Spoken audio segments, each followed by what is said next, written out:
Hey everybody, Tim here for another Studio Ghibli movie number 6, Only Yesterday. Came out in 1991. Now, not a big surprise. So I'll totally admit, 100%, crucify me if you want, I prefer the dub. I have watched like original, like subtitled animes, but it's typically not my thing. Like, I'll do it if I have to, but I do prefer the dub. That's why most of these videos, or all of these videos, they're going to be all dubbed. So, as I had said, if you watched my very first video, the Nausicaa video, I had commented, like, Studio Ghibli's had like 40 movies or something. Like, it's a lot of movies. And I've probably seen about half of them, give or take. We finally got there. This is the sixth movie in Studio Ghibli, and this is the first one that I had never seen before. And so I have a list that I'm like, okay, done. And I got to Only Yesterday, and I'm looking at my DVD collection. I'm like, I don't have this. What is this? So I bought it, Amazon Prime, and I was like, okay. And then I was so mad. I drink a lot when I do these videos. So I was like, fuck it, what is this? So I bought it on Amazon Prime, watched it. Nope, I already owned it. It's on HBO Max. So now I own 2 copies of it, but it is what it is. So the dub did not come out until 2016. That's insane. Like, I was already married by that point. Like, I was like, what? So anyways, what gets me, so Studio Ghibli and Disney have like this very close relationship because Disney, like, they don't own Studio Ghibli, but they produce Studio Ghibli. So like, they're like the marketing team in America for Studio Ghibli. But this movie has a scene that I'll talk about soon, all about like girls having their first period, and Disney was like, we're not doing that, and shut it down. So I think it was Universal actually produced this movie. And it has, like I said, 2016. So I was like, holy shit. So first time I've seen it, first time I've watched it, and it was great. So this is not Miyazaki. This is actually the same director as the guy who did Grave of the Fireflies. So I was like, okay, like, it's kind of interesting. So it takes place in 1982, which, I mean, it came out in 1991. So that's like 10 years. It is. Okay.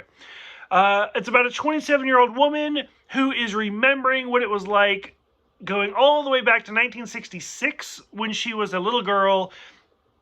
And a lot of the scenes were great. Like, I mean, it's not your typical movie. So I think American audiences would have a lot of trouble with it. I enjoyed it. I had a good time with it. The first scene, I'm really kind of curious about, where she's eating pineapple for the first time. I hate pineapple. I actually think I'm allergic to pineapple. It's either pineapple or coconut. I'm allergic to one of them.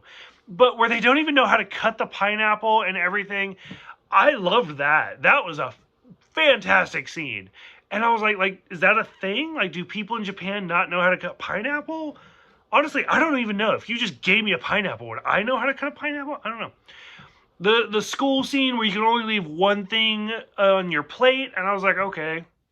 Again, it's 1966, so it's hard to put my brain in a foreign country in a foreign time. I was like, is that a thing? Okay, we'll go with it. Like I said, we got to the period scene. I mean, I remember when I was in like 5th grade, 6th grade, somewhere in there, we had sex ed. My parents wouldn't let me go. I was one of 2 people who could not go to sex ed because, like, my parents were like, it's anti-religious. Like, if you have questions, come to us. You don't need a teacher. I don't get that, but whatever. Like, that's okay.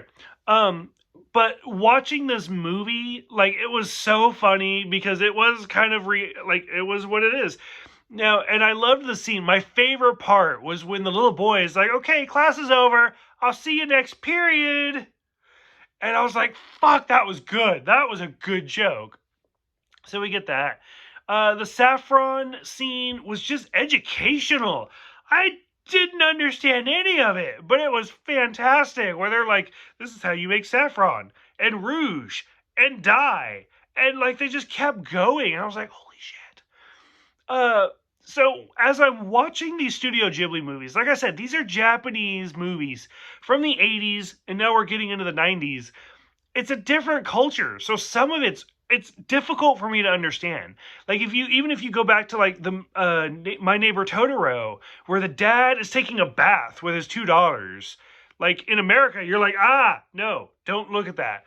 And in this scene where the dad just fucking slaps Takeo or whatever, the little girl, and I'm like, call child services. What is happening right now? It's so like aggressive. And granted, even the mom and everybody's like, what are you doing? But everybody's so calm about it. Like, holy fuck. Like, it was hard. It was a difficult scene to watch. Like, it was 30 years ago, but still, it was difficult to watch. I love the like people who understand math have a better life. I don't fucking understand math at all. That's why my life is difficult. But I try. It is what it is. The dad says no acting. I remember again when I was a little kid to like, when you watch movies, you got to put them into your own perspective. I remember asking my mom if I could be an actor, like as a child, and she was like, no, they might make you swear. And then I'd have to say no. And it is what it is. And I was like, okay. 30 years later, I'm like, fuck you. Like, why is that a big deal? So, I mean, I grew up in San Francisco. I could have been on Full House or something. Like, ugh, it's sad. Um, the number one scene again that got me was the very end. The poor kid at school, and he was like, "I won't shake your hand," and I was like, "That's so sad."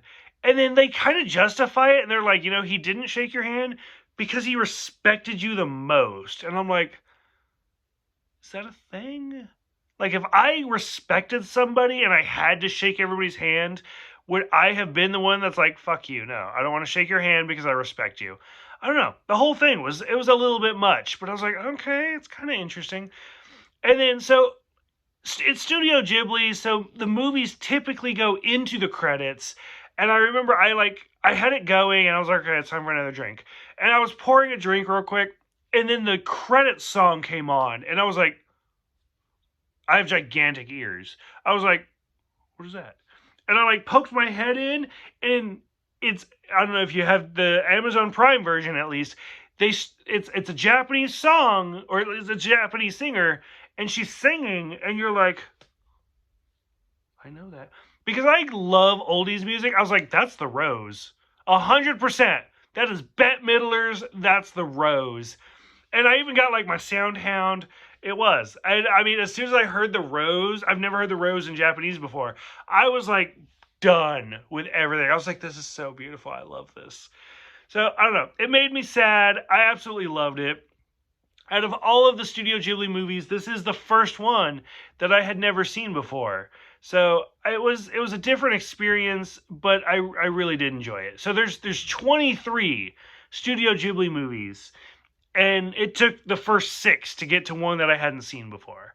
But I really liked it. I had a lot of fun with it, and I can't wait to see more that I haven't seen. That's the whole point of doing all of these. So, curious what other people think who have never seen it. Like I said, not a big America release. So, I'm curious. Thank you guys for watching. Thank you guys for subscribing. And I'll see you guys next time for Porco Rosso.